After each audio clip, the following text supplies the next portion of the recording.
வணக்கம் நேயர்களே.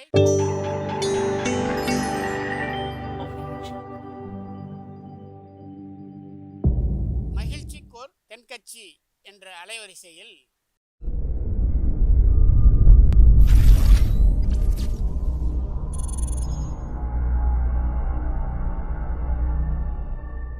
சிரிப்போம், சிந்திப்போம், செயல்படுவோம் என்ற தொடர் நிகழ்ச்சி தினமும் காலை 8 மணிக்கு யூடியூப் அலைவரிசையில் ஒளிபரப்பாகும் என்பதை மகிழ்ச்சியோடு தெரிவித்துக் கொள்கிறோம். இன்றைக்கு பல பேர் உயில் எழுதி வைக்கிறாங்கல்ல. இந்த உயில்னா என்ன? அதாவது ஒரு நபர் தனக்கு பின்னாடி தன்னுடைய சொத்துக்கள் யாருக்கு போய் சேரணும்னு நினைக்கிறாரோ அந்த நினைப்பை சட்டப்படி உறுதிப்படுத்துறது தான் உயில். சரி, உயிலை யார் எழுதலாம்? 18 வயசு பூர்த்தியான யாரும் உயில் மூலமாக சொத்துக்களை விநியோகிக்கலாம். கண் பார்வை இல்லாதவங்க, காது கேளாதவங்க, வாய் பேச முடியாதவங்க, இவங்கெல்லாம் கூட உயில் எழுதி வைக்கலாம். புத்தி சுவாதீனம் இல்லாதவங்க கூட சில சமயம் புத்தி தெளிவாக இருந்தால் உயில் எழுதலாமா.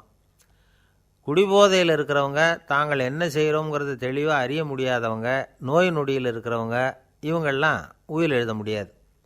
ஒருத்தரை நிர்பந்தப்படுத்தி ஏமாற்றி அல்லது சுய நினைவில்லாத ஒருத்தர்கிட்ட எழுதி வாங்கி வைக்கிற உயில் செல்லாது. உயிலை இந்த முறையில் தான், இந்த படிவத்தில் தான் எழுதணும்னு சட்டத்தில் விதி எதுவும் கிடையாது. இதுக்கு முத்திரை கட்டணமும் கிடையாது. உயிலை வெற்று காகிதத்தில் எழுதலாம்.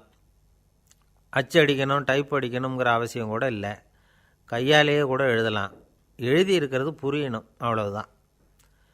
குறைந்தபட்சம் 2 சாட்சிகளை வச்சுக்கிட்டு உயில் எழுதுகிறவர் அதில் கையெழுத்து போடணும்.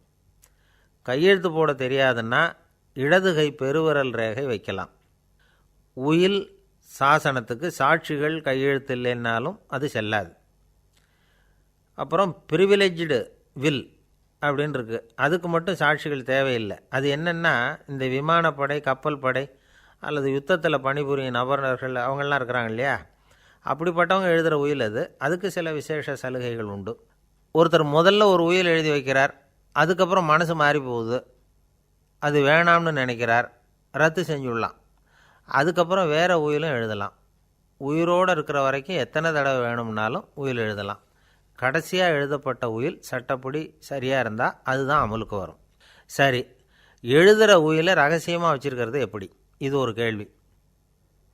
இதுக்கு என்ன செய்யணும்னா, ஒருத்தர் உயிலை எழுதினதுக்கு அப்புறம் அவர் தானாவோ அல்லது அங்கீகரிக்கப்பட்ட முகவர் மூலமாகவோ, அதாவது ஒரு ஏஜெண்ட் மூலமாகவோ, ஒரு கவரில் போட்டு சீல் வச்சு கவர் மேலே தன்னுடைய பெயரை எழுதி அல்லது அந்த ஏஜெண்ட் பெயரை எழுதி கவர் மேலே என்ன அடக்கம் செய்யப்பட்டிருக்கு, உள்ளே என்ன இருக்குது அப்படிங்கிற விவரம்லாம் எழுதி சார் பதிவாளர்கிட்ட ஒப்படைக்கலாம்.